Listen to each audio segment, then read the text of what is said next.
जय हिंद। मैं हूं पवन कुमार। सभी को महाशिवरात्रि की हार्दिक शुभकामनाएं। आज टॉपिक लेते हैं उत्तम परीक्षण। उत्तम परीक्षण मूल्यांकन की विशेषताएं, characteristics of good testing evaluation. उत्तम परीक्षण जो होता है, इसमें उत्तम परीक्षण साधारण शब्द में वह होता है, ऐसी परिस्थिति है, ऐसी क्रिया है जिसमें व्यक्ति या छात्र का वास्तविक रूप सामने आता है, या व्यक्ति या छात्र अपने को वास्तविक रूप से प्रदर्शित करता है। वह परीक्षण उत्तम परीक्षण होता है। आइए और जानते हैं। एक उत्तम मनोवैज्ञानिक परीक्षण आवश्यक रूप से प्रयोजनपूर्ण तथा मानवीकृत यंत्र जो मानव व्यवहार का वस्तुनिष्ठता और व्यापकता के साथ निरीक्षण करता है। समय एवं धन व्यक्ति के दृष्टिकोण से यह सदैव मितव्ययी तथा प्रशासन, फलांकन एवं विवेचन के दृष्टिकोण से सुगम है तथा इसके प्रत्येक पद की भेद बोधक शक्ति भी अधिक होती है। इसके विभिन्न मानक आयु मानक, लिंग मानक, शैक्षिक मानक, सांस्कृतिक मानक आदि निर्धारित किए जाते हैं। इसके अलावा यह अत्यधिक विश्वसनीय तथा वैध होता है। क्रॉनबैक के अनुसार 2 या 2 से अधिक व्यक्तियों के व्यवहार का तुलनात्मक अध्ययन करने की व्यवस्थित प्रक्रिया को परीक्षण कहते हैं। 2 या 2 से अधिक व्यक्तियों का तुलनात्मक अध्ययन करने की व्यवस्थित प्रक्रिया जो है आपका परीक्षण कहलाएगी। तो इसमें आगे बात करते हैं। उत्तम परीक्षण मनोवैज्ञानिक परीक्षण जो है उसकी गुण क्या होते हैं।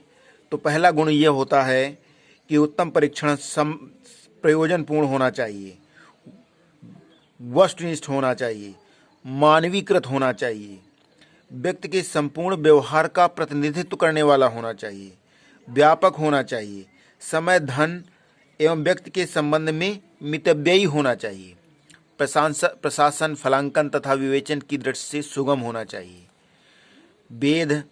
भेद बोधक होना चाहिए, समस्त परिस्थितियों में मान्य होना चाहिए, विश्वसनीय होना चाहिए, मानक निर्धारित होने चाहिए, वैध होना चाहिए। आगे बात करते हैं अच्छे परीक्षण की कसौटी या विशेषताएं। तो अच्छे परीक्षण की कसौटियां या उत्तम परीक्षण की कसौटियां या विशेषताओं को हम साधारणतया अध्ययन में 2 भागों में बांट लेते हैं। एक हैं तकनीकी कसौटियाँ, दूसरी हैं व्यवहारिक कसौटियाँ। तो पहले हम देखते हैं तकनीकी कसौटियाँ और व्यवहारिक कसौटियाँ क्या क्या हैं।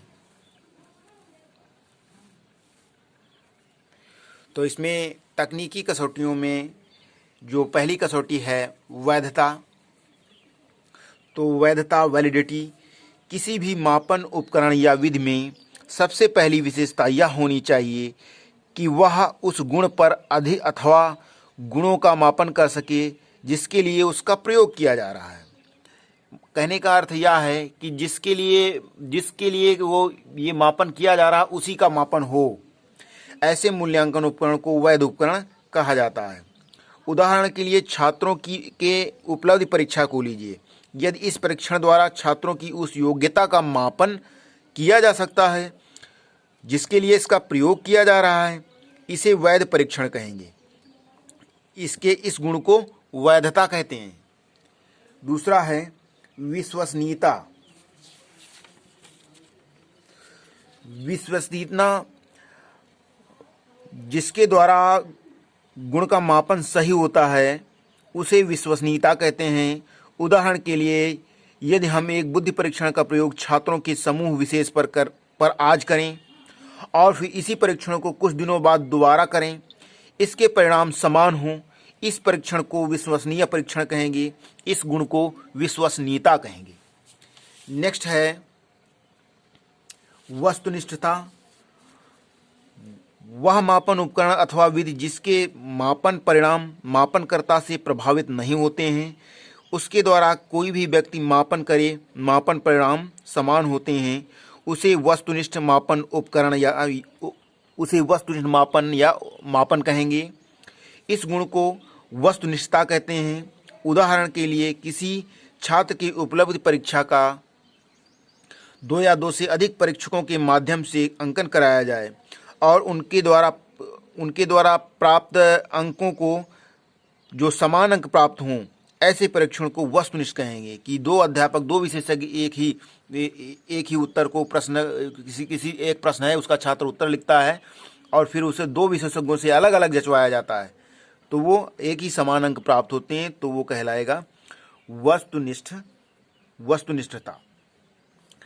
अगला है विभेदन शक्ति।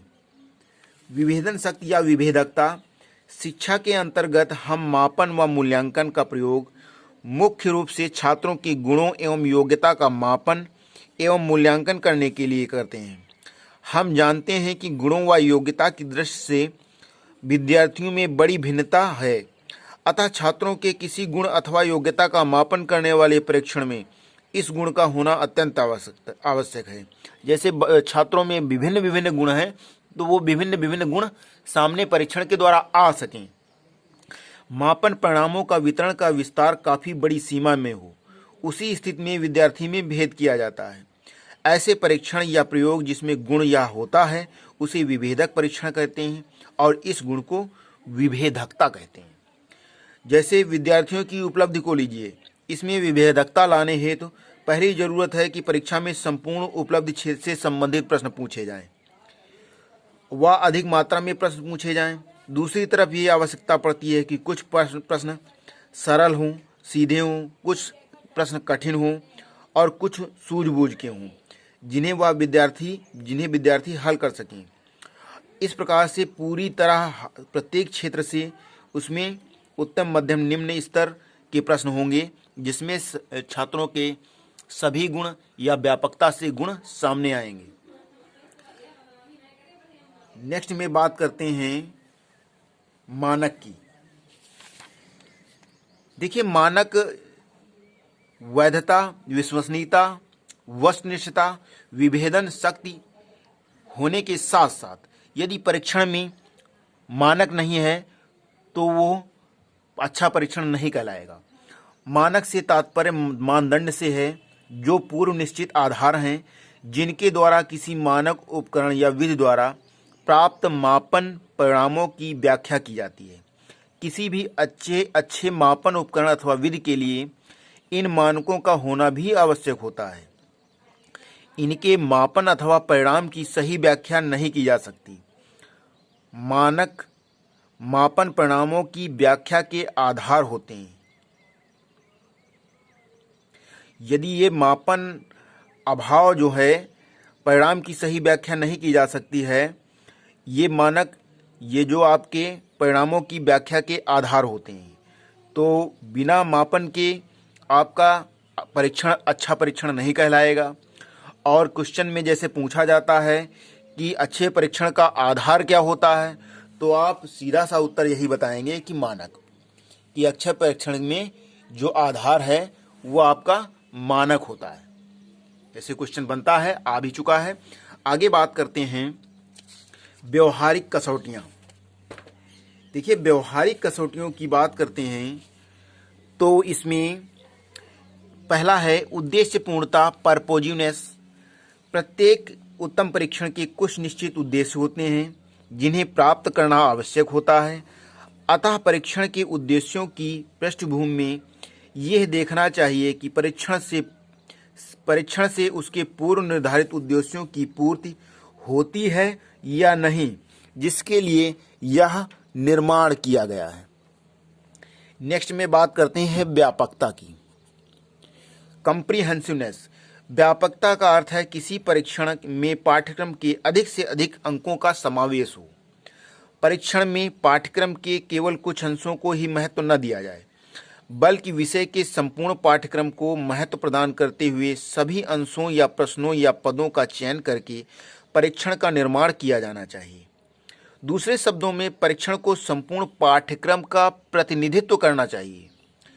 जितना अधिक कोई परीक्षण पाठ्यक्रम एवं उसके विभिन्न अंशों एवं क्षेत्रों से संबंधित होगा, उतना ही वह व्यापक होगा। अगली बात करते हैं समय व कीमत। परीक्षण के लिए समय की सीमा निश्चित की जाती है। वह परीक्षण उत्तम माना जाता है जो कम समय में परीक्षार्थियों की उपलब्धि का मापन कर सके। यदि परीक्षण के अन्य गुणों पर प्रभाव न पड़े तो छोटे परीक्षणों को सदैव प्राथमिकता दी जाती है, जिससे समय की बचत होती है। अगला है आपका सुगमता, ईजीनेस। सुगमता अच्छे परीक्षण का एक गुण है। परीक्षण, प्रशासन, अंकन और व्याख्या तीनों दृष्टियों से सुगम होना चाहिए। तो इसमें पहली बात करते हैं प्रशासन। तो परीक्षण ऐसा होना चाहिए जिसका प्रशासन सुविधापूर्ण हो। दूसरा फलांकन, परीक्षण की फलांकन विधि सरल एवं स्पष्ट होनी चाहिए। फिर इसकी व्याख्या, परीक्षण के मानक स्पष्ट रूप से निश्चित होने चाहिए, इससे व्याख्या करने में सरलता होती है। तो आपका परीक्षण सुगम हो, प्रशासन की दृष्टि से, फलांकन की दृष्टि से, व्यवहारिक व्याख्या की दृष्टि से, और आपका ये जो अच्छा परीक्षण होता है तो साधारण शब्द में ऐसी ये बात है कि ऐसी प्रक्रिया है, ऐसी परिस्थिति है जिसमें आप अब किसी छात्र का वास्तविक गुण सामने आता है और उत्तम पर क्रॉनबैक के अनुसार 2 या 2 से अधिक व्यक्तियों के व्यवहार का तुलनात्मक अध्ययन करने की व्यवस्थित प्रक्रिया को परीक्षण कहते हो। और फिर बात करते हैं ये अच्छे परीक्षण की कसौटी, जिसमें आपकी तकनीकी कसौटियां हैं, व्यवहारिक कसौटियां हैं। आपके तकनीकी कसौटियों से प्रश्न 1-1 नंबर के बनते हैं अलग से कि अच्छे परीक्षण में वैधता क्या होती है। ऐसे क्वेश्चन बनता है, अच्छे परीक्षण में विभेदन शक्ति क्या होती है। तो इसमें आप जान चुके हैं कि वैधता होती है, विश्वसनीयता होती है, वस्तुनिष्ठता होती है, विभेदन शक्ति होती है।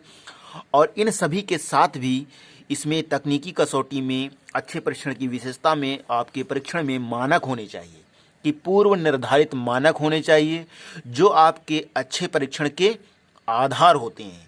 क्वेश्चन जैसे फिर बनता है इसमें कि अच्छे परीक्षण के आधार क्या होते हैं, तो मानक होते हैं। आगे बात करते हैं कि व्यवहारिक कसौटियाँ क्या होती हैं। तो उद्देश्यपूर्णता होती है, व्यापकता होती है, समय व कीमत हो, मितव्ययिता हो, सुगमता हो।